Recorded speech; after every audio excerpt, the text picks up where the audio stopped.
Hello, नमस्कार दोस्तों, कैसे हो आप सब। मैं योगी के इंग्लिश क्लासेस में आपका हार्दिक स्वागत और अभिनंदन करता हूं। मैं आपके लिए 12th क्लास की एक पोएम माय मदर एट 66 आपके सामने डिस्कस कर रहा हूं। ध्यान से पढ़िएगा, ज़रूर समझ में आएगा। सबसे पहले हम बात करते हैं माय मदर एट 66 के राइटर की। इनके जो ऑथर हैं, इनकी जो पोइटेस हैं, इनके बारे में हम बात करते हैं।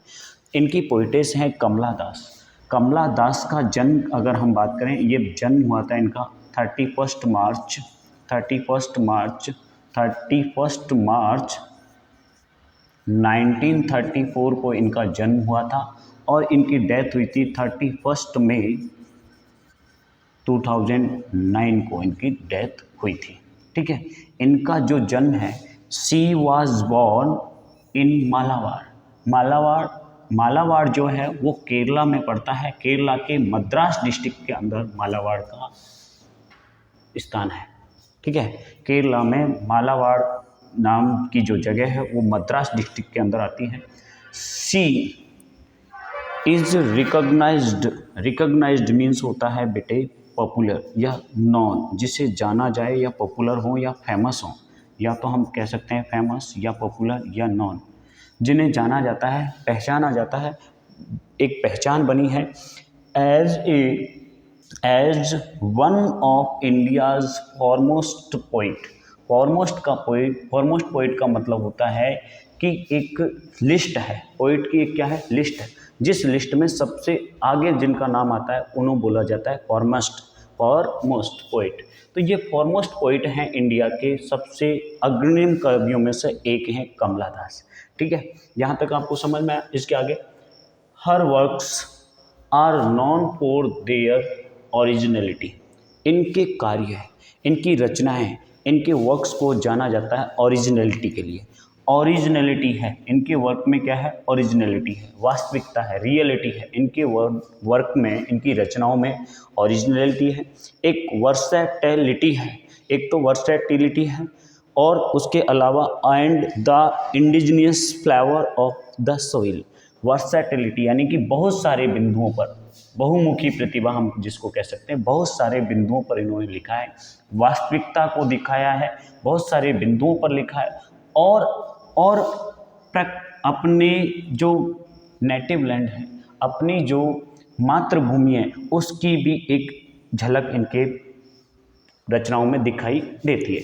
इंडिजिनियस का मतलब होता है नेटिव, जो निवासी हैं, नेटिव हैं, निवासी हैं, अपनी मातृभूमि की झलक इनमें दिखाई देती है। ठीक है, अपने देहाती क्षेत्र के बारे में इन्होंने बहुत कुछ लिखा है, वहाँ के सिचुएशंस के बारे में लिखा है। कमला दास हैज़ पब्लिश्ड, कमला दास ने पब्लिश किए मैनी नॉवेल्स, यानी बहुत सारे उपन्यास। कमला दास ने बहुत सारे उपन्यास पब्लिश किए हैं, बहुत सारी स्टोरीज, शॉर्ट स्टोरीज इन्होंने लिखी हैं, प्रिंट करवाई हैं, पब्लिश की हैं। इन इंग्लिश एंड मलयालम, दोनों ही भाषाओं में इन्होंने बहुत अच्छे से काम किया है।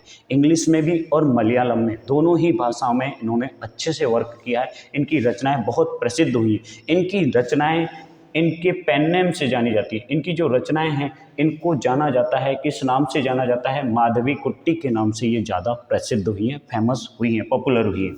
ठीक है, हम ऐसे भी कहते हैं कि she was famous as the pen name Madhavi Kutty के नाम से इनको जाना जाता है। सम ऑफ हर वर्क्स, उनके कुछ कार्यों में से, उनकी कुछ रचनाओं में से, उनकी कुछ पोएम्स, उनकी जो रचनाएं हैं, उनकी जो क्रिएशंस हैं, उनमें से जो इंग्लिश में लिखी है, उन्होंने किस में लिखी हैं, इंग्लिश में। कमला दास के द्वारा लिखी गई इंग्लिश की कुछ एक वर्क्स में से यहाँ पर कुछ वर्क्स का, कुछ रचनाओं का नाम दिया गया है। देखिए ध्यान से, कौन कौन सी रचनाएं हैं। पहली रचना हम उनकी बात करें तो पहली जो रचना है वो है नोवेल है, एक अल्फ़ाबेट ऑफ लस्ट के नाम से, जिनका नाम है, जिस पोइम का, यानी कि जिस नोवेल का नाम है वो है अल्फ़ाबेट ऑफ लस्ट। ये पब्लिश हुआ था 1977 के अंदर। अल्फ़ाबेट ऑफ लस्ट नाम का नोवेल इनका पब्लिश हुआ था 1977 में। इसके अलावा एक कलेक्शन ऑफ शॉर्ट स्टोरीज़ भी इन्होंने पब्लिश की थी। एक कलेक्शन ऑफ शॉर्ट स्टोरी, बहुत सारी इन्होंने छोटी छोटी कहानियाँ लिखी हैं, जो पद्मावती के नाम से जानी जाती हैं। पद्मावती द हार्लॉट के नाम से एक इनकी शॉर्ट स्टोरियों की बुक है, जो पब्लिश हुई थी 1992 के अंदर। पद्मावती द हार्लॉट नाम से इनकी शॉर्ट स्टोरीज, अन्य छोटी छोटी कहानियों की किताब है जो पब्लिश हुई थी 1992 के अंदर। इन एडिशन टू 5 बुक, इसके अलावा, इन एडिशन टू का मतलब इसके अलावा, इसके एक्स्ट्रा में भी इन्होंने 5 और किताबें लिखी हैं जो किसके ऊपर हैं, पोइट्री के ऊपर। इन्होंने इसके अलावा एक तो नोवेल लिखा है, द नोवेल का नाम क्या है, अल्फाबेट ऑफ लस्ट, जो 1977 में पब्लिश हुआ था। इसके अलावा इनकी शॉर्ट स्टोरियों की बुक थी जिसका नाम है पद्मावती द हार्लॉट, जो 1992 में पब्लिश हुई थी। इसके अलावा इन्होंने 5 किताबें और लिखी हैं जो पोइट्री पर हैं, कविताओं पर आधारित है। She is the sensitive writer, ये सेंसिटिव राइटर हैं। सेंसिटिव का मतलब भावनाओं को ज़्यादा समझने वाली है, भावुकता को ज़्यादा प्राथमिकता देने, इन्होंने भावनाओं पर बेस काम किया है। राइटर हैं who can capture the complex subtleties of human relationship, जिसने अपनी रचनाओं में मानवीय जो परंपरा है, मानव जो है, इंसानों के बीच में जो प्रॉब्लम्स हैं रिलेशनशिप को लेकर या और अन्य प्रकार की जो सामाजिक समस्याएं, उनको लेकर इन्होंने बहुत कुछ लिखा है अपनी कविताओं में। ठीक है, ह्यूमन रिलेशंस को बहुत ज़्यादा दर्शाने का प्रयास किया है कि मानवों के रिलेशनशिप कैसे हैं। ठीक है, इन लिरिकल ईडियम में इनकी जो कविता हैं वो किस फॉर्मेट में लिखी हुई हैं, लिरिकल ईडियम फॉर्मेट पर लिखी हुई इनकी कविताएं हैं। और हमारी इस सिलेबस में हम जो आज डिस्कस करेंगे वो भी एक कविता इसी तरीके का एक बहुत बेहतरीन उदाहरण है, जिसमें मानव के रिलेशनशिप को, एक परिवार में रिलेशनशिप कैसा होना चाहिए, कैसे उसके प्रति इमोशंस होने चाहिए, कैसी उनके बीच में फीलिंग्स होनी चाहिए, उसको इस कविता में दिखाने का प्रयास किया है। ठीक है, तो आई होप आपको ये इंट्रोडक्शन कमला दास का या माधवी कुट्टी हम कह सकते हैं, उनका इंट्रोडक्शन आपको समझ में आया होगा। अब हम हमारी जो पोएम है इसको डिस्कस करते हैं आगे। पोएम क्या कह रही है देखिए। Driving from my parents home, driving from my parents home, driving का मतलब रवाना हुई, ड्राइविंग मीन्स रवाना हुई, डिपार्ट रवाना होना। Driving from my parents home, मेरे माता पिता के घर से मैं रवाना हुई।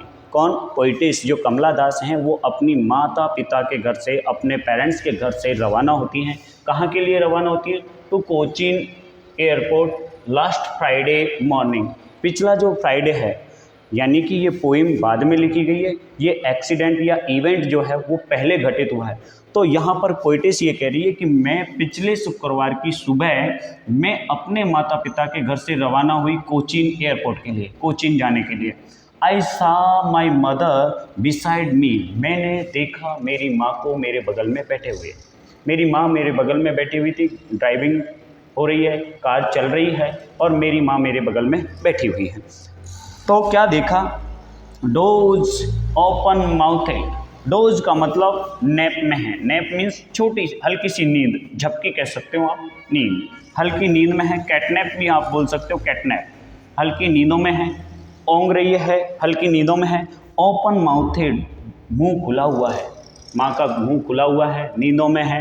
हर फेस, और उनका चेहरा, माँ का जो चेहरा है, ashen like that of a corpse, ashen like यानी कि पीला पड़ चुका है, इतना पीला पड़ चुका है, पेल हो चुका है, हम कह सकते हैं कि येलो हो चुका है, कलरलेस हो चुका है, हम ये भी कह सकते हैं कि कलरलेस है। माँ का जो चेहरा है वो बिल्कुल कलरलेस है, कोई रंग नहीं है माँ के चेहरे पर, कलरलेस हो गया है, बिल्कुल रंगहीन हो चुका है और ऐसे दिख रहा है मानो कि एक लाश की तरह हो, मानो कि एक लाश, जैसे लाश का जो चेहरा दिखता है ऐसे उनकी माँ का चेहरा दिखाई दे रहा है। देखिए अब इस स्टेंजा के अंदर कौन कौन से लिटरेरी डिवाइस यूज हुए हैं। देखिए हम बात करें तो अगर पहली लाइन की बात करें, यहाँ पर देखिए वोवल साउंड का रिपीटिशन बहुत बार हो रहा है, वोवल साउंड का रिपीटिशन हो रहा है, जहाँ पर बार बार वोवल साउंड का रिपीटिशन होता है वहाँ पर एजोनेंस लिटरेरी डिवाइस यूज होता है। बार बार अगर कोई भी वोवल साउंड रिपीट होता है तो वहाँ पर होता है एजोनेंस। क्या होता है, एजोनेंस। इसके अलावा हम इस वाली लाइन में बात करें तो इस वाली लाइन में इनका कंपैरिजन किया जा रहा है, कंपैरिजन किया जा रहा है सच, लाइक और एज से। सच लाइक और एज से अगर कंपैरिजन किया जाए, किन्हीं भी दो ऑब्जेक्ट्स के बीच में अगर सच लाइक एज से कंपैरिजन किया जाता है तो उस लाइन के अंदर होता है सिमिली। क्या होता है? सिमिली। लिटरेरी डिवाइस होती है सिमिली। ठीक है, आगे देखते हैं।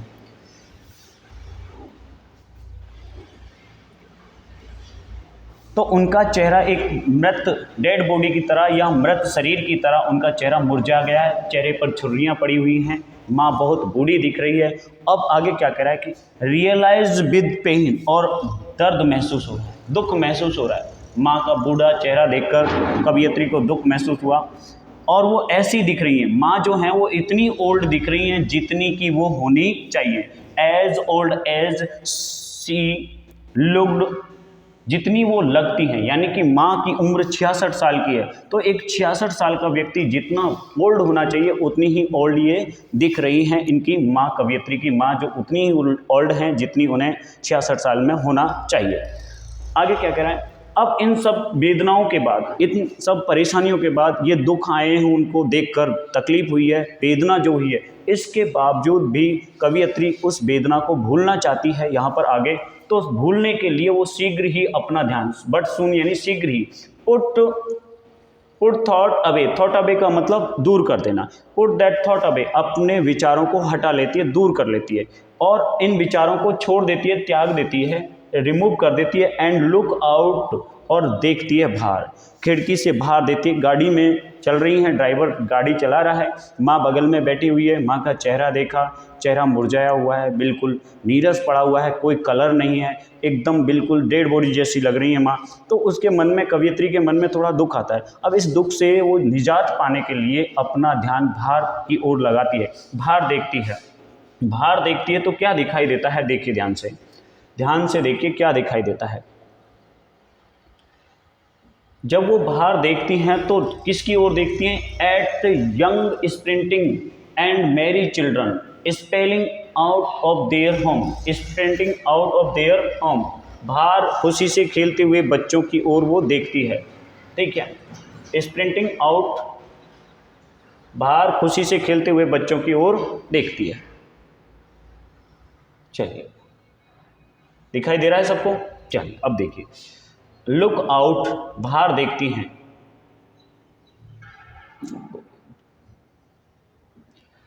Look out at the young tree sprinting. Sprinting का मतलब run at full speed, run at full speed, पूरे तेजी के साथ में दौड़ता है, पीछे की ओर दौड़ना। अब यहाँ हकीकत में गाड़ी आगे बढ़ रही है, लेकिन लगता ऐसा है कि पेड़ पीछे भाग रहे हों। गाड़ी आगे बढ़ रही है लेकिन लगता कैसा है कि पेड़ पीछे भाग रहे हो। तो इस लाइन में पोइटिस ने जो लिटरेरी डिवाइस यूज किया है वो है आपका इमेजरी। कौन सा लिटरेरी डिवाइस यूज किया है? इमेजरी। कौन सा यूज किया है? इमेजरी।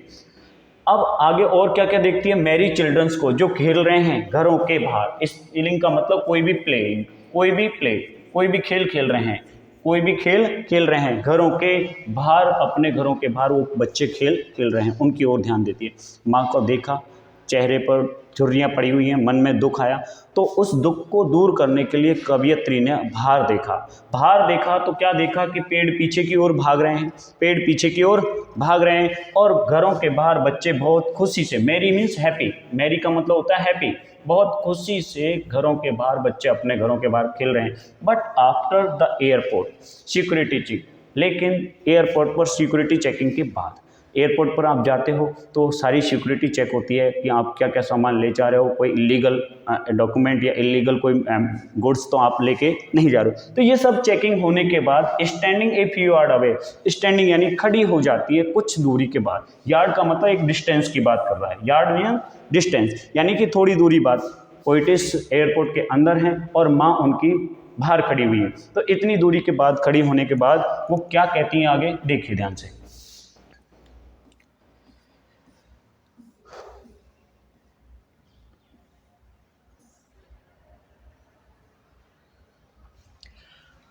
देखिए, लुकिंग अवे मतलब standing a few yard away, थोड़ी दूर खड़ी होने के बाद में I looked again at her means my mother, मैंने वापस से अपनी माँ की ओर देखा।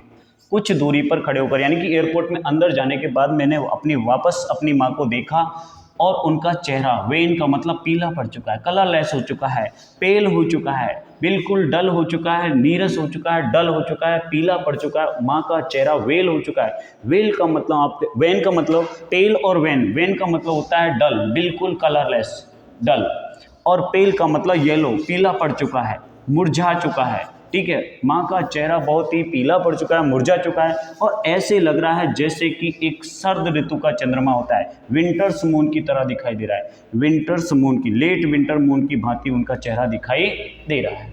क्लियर?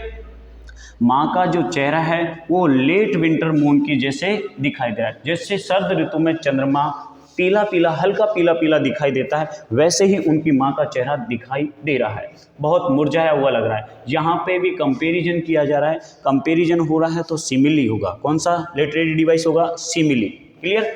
एंड फेल्ट, और महसूस किया, ओल्ड फैमिलियर एक, बहुत ही पुराना सा एक दुख महसूस किया। एक का मतलब यहाँ दर्द से नहीं है, यहाँ दुख महसूस किया। दुख क्यों महसूस किया?